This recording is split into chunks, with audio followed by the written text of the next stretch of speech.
एक सेठ था। वो बहुत कपटी और लालची था। रामपुर गांव में उसकी इकलौती रिश्तेदार एक काकी रहती थी। काका का निधन हो गया था। काकी की अपनी कोई संतान नहीं थी। वो बहुत बूढ़ी थी, बिना लाठी के चल नहीं पाती थी। सेठ की नज़र उस पुश्तैनी हवेली पर थी जिसमें वो काकी रहती थी। वह हवेली हड़पने के लिए कई तरह के हथकंडे अपनाता रहता। सेठ की पत्नी आती है, कहती है कि लीजिए चाय पी लीजिए। इतनी चिंता में क्यों लग रहे हो, क्या बात है? सेठ कहते हैं कि अरे भाग्यवान, चिंता ना करूं तो क्या करूं। सारी हवेली पर हक जमा कर बैठी है काकी। उस बुढ़िया से किसी ना किसी तरह वो हवेली तो चाहिए बस। सेठानी कहती हैं कि उसके कुछ ही दिन तो बचे हैं, आप खाम खा उसकी फिक्र करते हो। उस पर तो आपका ही हक है, इकलौते वारिस हो आप हवेली के।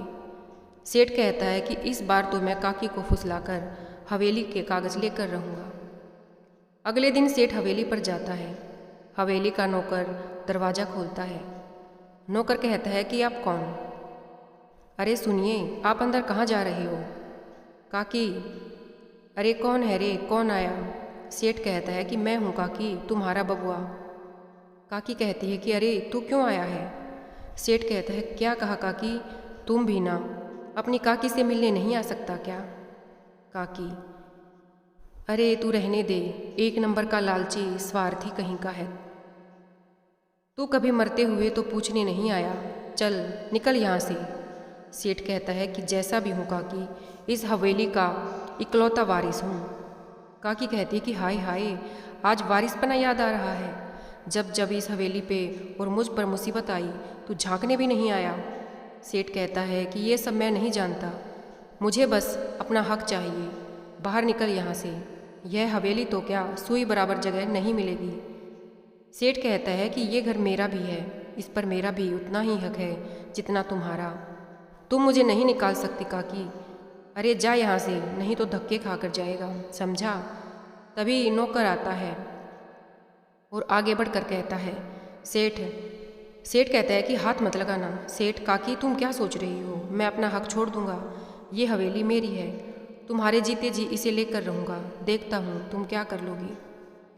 काकी कहती है कि बड़ा आया, आज तक कभी देखने तक नहीं आया, खेत जमीन सब खा गया, अब ये घर भी चाहिए। अगले दिन सेठ लगता है घी सीधी उंगली से नहीं निकलेगा, अब उंगली टेढ़ी करनी ही पड़ेगी। सेठ ने एक बदमाश को बुलाया। बदमाश बोला, बोलो सेठ तुमने हमें क्यों बुलाया है? सेठ कहता है कि एक काम है तुमसे, बोलो करोगे? बदमाश कहता है कि एक क्या, 100 बोलो। हाँ मगर मुफ्त में कोई काम नहीं करूँगा, समझे? अपने यहाँ मुखखोरी नहीं चलती। सेठ कहता है पर यह बात किसी को पता नहीं चलनी चाहिए। बदमाश, अरे बोलो क्या काम है भाई सेठ? सेठ कहता है कि ये पता पास वाले रामपुर गांव का है, इस घर में बस एक बुढ़िया अकेले रहती है, मुझे इस घर के कागज़ चाहिए। बदमाश कहता है चाहिए क्या? चाहिए का क्या मतलब है? वो घर के कागज़ मुझे क्यों देगी? सेठ कहता है यही तो काम है, मुझे तो बस घर के कागज़ चाहिए, तुम कैसे भी ला कर दो। ठगी करो चोरी करो वो तुम जानो। क्या बात है सेठ, कागज़ कैसे भी चाहिए तुमको? सेठ कहता है कि ये बुढ़िया मेरी काकी है, इसका दुनिया में मेरे सिवाय कोई नहीं है। ये जिस घर में रहती है वो हमारा पुश्तैनी घर है, कायदे से उस पर मेरा हक है। पर यह काकी बहुत सियानी है, कहती है तुझे सुई जितनी जगह भी नहीं दूंगी, इसके बदले में मैं तुम्हें बहुत से रुपये दूंगा। बदमाश कहता है बहुत सारे का मतलब रकम बताओ। सेठ कहता है कि 3000। बदमाश कहता है कि जोखिम भरा काम है, अगर मुझे कुछ हुआ तो तुम तो पलट जाओगे, 5000 से 1 रुपया कम नहीं लूँगा। सेठ कहता है कि चलो ठीक है, तुम कागज़ किसी भी हाल में मुझे वो चाहिए ला कर दो। बदमाश कहता है रुपया तैयार कर लो सेठ, मैं एक हाथ से कागज़ दूंगा और एक हाथ से रुपया लूँगा। बदमाश बुढ़िया के घर के सामने खड़ा हो जाता है। तभी हवेली का नौकर जल्दी जल्दी में हवेली से बाहर निकलता है। बदमाश, अरे ये तो बहुत बड़ी हवेली है, नौकर तो एक ही लग रहा है, बुढ़िया की कमर भी झुकी हुई है, चोरी आसानी से हो जाएगी। नौकर थैला लिए घर से बाहर निकला। बदमाश, इससे कुछ और पता करता हूँ। बदमाश कहता है कि ओ भाई जरा सुनो तो, इतनी जल्दी में कहाँ जा रहे हो? नौकर कहता है कि तुम कौन, पहचाना नहीं? बदमाश कहता है कि अरे मैं दूसरे गांव में रहता हूँ, आज यहाँ काम पर आया हूँ, यहाँ खाने पीने की दुकान है क्या? नौकर कहता है कि सामने सीधे निकल जाओ, थोड़ी दूरी पर है। बदमाश, अरे वो तो बंद पड़ी है, कोई और बता दो। नौकर कहता है कि देखो भैया अभी मैं बहुत जल्दी में हूँ वरना आखिरी बस निकल जाएगी। मेरी भतीजी की शादी है, वहाँ जाना जरूरी है। बदमाश कहता है कि आज वहीं रहोगे? नौकर, हाँ, कल शाम से पहले तो नहीं आ पाऊँगा, चलो अब चलता हूँ। नौकर के जाने के बाद बदमाश नौकर भी नहीं है, सही मौका है, आज रात ही सेठ के का काम निपटाता हूँ। अंधेरा होने पर बदमाश खिड़की से घर में घुस गया। बदमाश, बाप रे, बुढ़िया ने इतना अंधेरा कर रखा है कि अपना हाथ भी न दिखे। चलते चलते ही वो रसोई में पहुंचा। तब वो कहता है कि लगता है नौकर बेचारा कल तक का खाना बना के गया है, आज मैं सब खाऊंगा। उसने जी भरकर खाना खाया। बदमाश, अब रास्ता एकदम साफ है, वो मरियल बुढ़िया तो बिना लाठी के चल भी नहीं पाती, मेरा क्या बिगाड़ लेगी। अब आराम से कागज़ ढूंढूंगा। वो एक कमरे में गया, वहाँ तिजोरी थी। उसने पिन से तिजोरी खोलने की कोशिश की। बदमाश, अरे पूरी पिन टेढ़ी हो गई, पर ताला टस से मस नहीं हो रहा, ये अपनी चाबी के बिना नहीं खुलेगा। चाबी चाबी चाबी। उसने यहाँ वहाँ देखा तो हाथ से एक मूर्ति टकराकर जोर से गिरी। काकी कहती है कि अरे रमैया, ये आधी रात को क्या लगा रखा है, सोने भी नहीं देता बदमाश। बदमाश कहता है कि इस बुढ़िया की याददाश्त बहुत कमज़ोर है, भूल गई आज तो नौकर घर पर है ही नहीं, क्या करे बेचारी, बुढ़ापा जो है।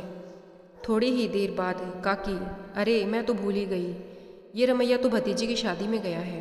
रमैया तो क्या, आज तो कोई भी नहीं है, फिर ये आवाज़ शायद मेरा भ्रम है। बदमाश चाबी ढूंढते हुए अलमारी से टकरा गया, उस पर रखा सामान उसके सिर पर गिर गया। बदमाश कहता है कि हाय मेरा सिर, मैं तो मर गया। काकी, आज तो पक्का चोर घुस आया, अब क्या करूं? बदमाश कहता है, सोचता है कि यहाँ चाबी नहीं है, जरूर बुढ़िया के कमरे में होगी, वहाँ जाना होगा।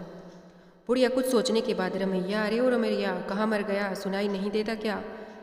तो वो बदमाश, ये बुढ़िया पगला गई है, आधी रात को चिल्ला रही है, बुढ़िया रमैया, ओ रमैया, थोड़ा पानी ले आ, प्राण निकल रहे हैं, मरती बुढ़िया को 2 बूंद पानी पिला दे, तुझे पुण्य मिलेगा। तब वो बदमाश सोचता है कि अरे ये ऐसे ही जागती रही तो मैं इसके कमरे से चाबी नहीं ले पाऊंगा। तब वो कुछ सोचकर रसोई में जाकर उसने एक गिलास पानी में एक गोली डाली। बदमाश, ये पानी पीकर बुढ़िया सुबह तक आराम से सोती रहेगी और मैं अपना काम आराम से कर लूँगा। तब वो बुढ़िया कहती है कि रमैया, थोड़ा पानी तो ले आ, प्राण निकल रहे हैं मेरे, मरती बुढ़िया को 2 बूंद पानी पिला दे, तुझे पुण्य मिलेगा। बुढ़िया नौकर की आवाज़ में, आया काकी। बुढ़िया रमैया की आवाज़ में बोल रहा है, दुष्ट, आ तो तुझे बताती हूँ। बुढ़िया ने पास पड़ी लालटेन का तेल दरवाजे की दहलीज पर फैलाकर गिरा दिया और लाठी लेकर दरवाजे के पीछे खड़ी हो गई। जैसे ही बदमाश ने दहलीज पर कदम रखा, फिसल कर गिर पड़ा और बुढ़िया उसे लाठी से मारने लगी। बुढ़िया बोली कि चोर चोर चोर, काकी के घर में चोर घुस गया। गांव वालों ने आकर बदमाश को पकड़ लिया। सुबह पंचायत में सेठ को भी बुलाया गया। सेठ, ये चोर भी ना एक काम ढंग से नहीं कर सका, अब कहीं ये सब कुछ सच सच ना उगल दे। मुखिया, कल रात काकी के घर में ये चोर घुस आया, वो तो शुक्र है इसने थोड़ी सूझबूझ दिखाई, अगर कोई ऊंच नीच हो जाती तो। सेठ कहता है कि आप क्या कहना चाहते हो मुखिया जी? मुखिया कहता है यही कि काकी का यूँ अकेले रहना ठीक नहीं है, तुम इसे अपने साथ रखो।